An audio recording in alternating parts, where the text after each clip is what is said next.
আল্লামা সাঈদীকে দেওয়া হয়নি? তাকে জেনার মামলা দেওয়া হয়েছিল, ধর্ষণের মামলা দেওয়া হয়েছিল, বাড়ি পুরানোর মামলা দেওয়া হয়েছিল। যে মামলাগুলো দিছে শয়তানও না মানে নারাজ হয়ে গেছে। মানুষ মিথ্যা মামলা দেয়, কিন্তু এইরকম মিথ্যা মামলা আমি শয়তানও বিশ্বাস করি না। গায়ে হাত দিল, বেইজ্জত করার চেষ্টা করলো, আল্লাহ ওদেরকে উলঙ্গ করে ছাড়লেন। পালানোর রাস্তা পেল না, শেষ পর্যন্ত দাড়ি কাটলো।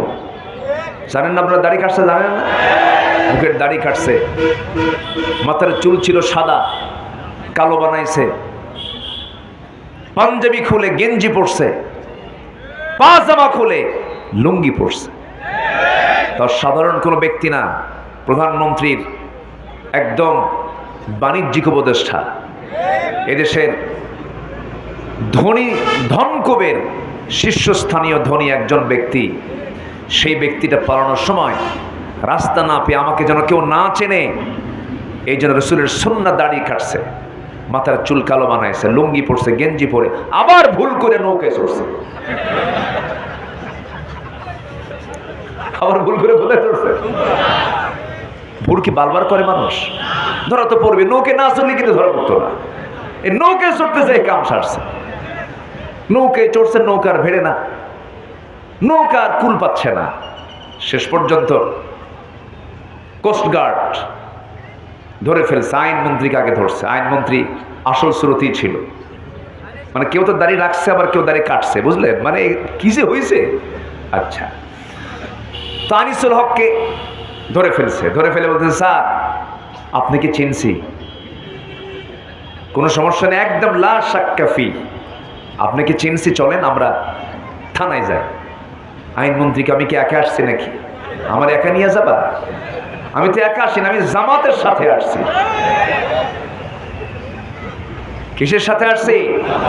হ্যাঁ, জামাত ছাড়া উপায় নাই তো, জামাতের সাথে আসছি। কে?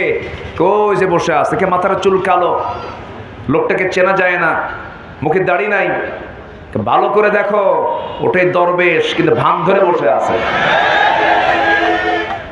কি কথা কি বুঝতেছেন? ওরা আলেমদেরকে বেইজ্জত করতে চেয়েছিল, আল্লাহ ওদেরকে জাতির সামনে উলঙ্গ করে ছেড়েছেন। শিক্ষা নিন, শিক্ষা নিন, আলেমদের রক্ত নিয়ে খেলবেন না, আলেমদের সঙ্গে বেয়াদবি করবেন না। ইদানিং লক্ষ্য করা যাচ্ছে আমাদের সঙ্গেও একটা মহল গায়ে পড়ে গন্ডগোল করার অপচেষ্টা চালাচ্ছেন, চাঁদাবাজির চেষ্টা করছেন। একজন তো পালাতে নিয়ে ভাঙ্গা হেলিকপ্টার পাইছিল, সেই যদি একই পন্থা অবলম্বন করে চাঁদাবাজি, রাহাজানি, ডাকাতি এগুলো যদি করেন, ভাঙ্গা হেলিকপ্টারে পালানোর জন্য পাবেন না। কথা কি বোঝা যায়? কথা বোঝা যায়? অনেক কিছু আমরা দেখছি, কিন্তু এই জাতি, এই যুব সমাজ ছাড়বে না। এই যুব সমাজ খুবই সচেতন।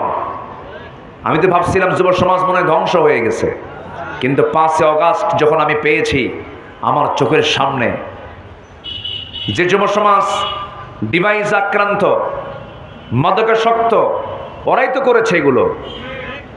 ভার্সিটিতে অস্ত্র হাতে তুলে দিয়েছে, ইয়াবা তুলে দিয়েছে, নারী তুলে দিয়ে ওদের রাজত্ব ওরা টিকসই করতে চেয়েছিল।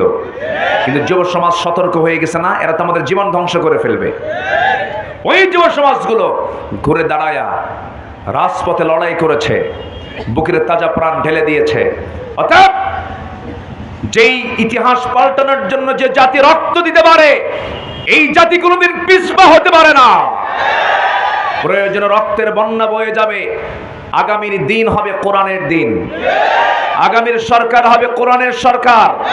রাজি আছেন কারা কারা? হাত উঁচু করে দেখান মুসলমান।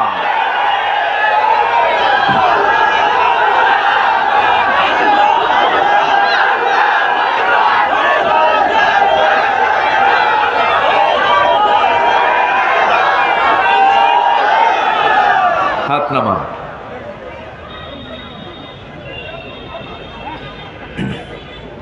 আচ্ছা বলুন তো, আমার দেশে রমজান মাসে খাবার হোটেলগুলো বন্ধ থাকে না খোলা থাকে? খোলা রাখা জায়েজ? খোলা রাখে কারা?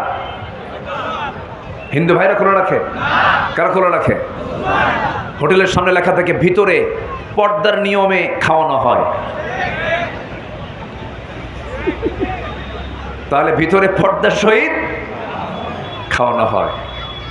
আচ্ছা বলেন তো, আমার দেশে রমজান মাসে মদের দোকান বন্ধ না খোলা?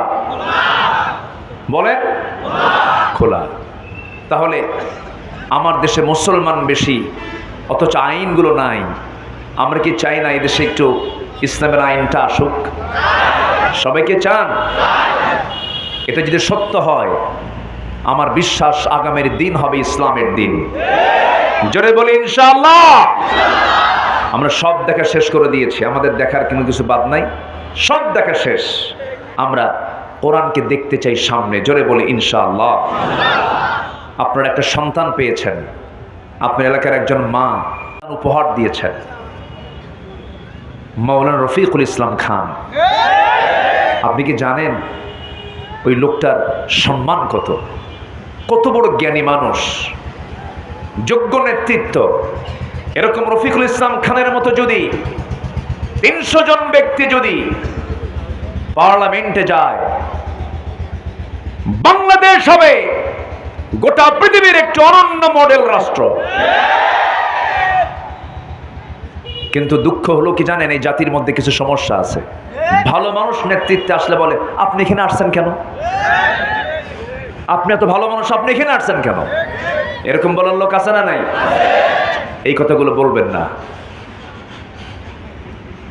মসজিদের ইমাম যদি বিড়ি খায় মানবেন?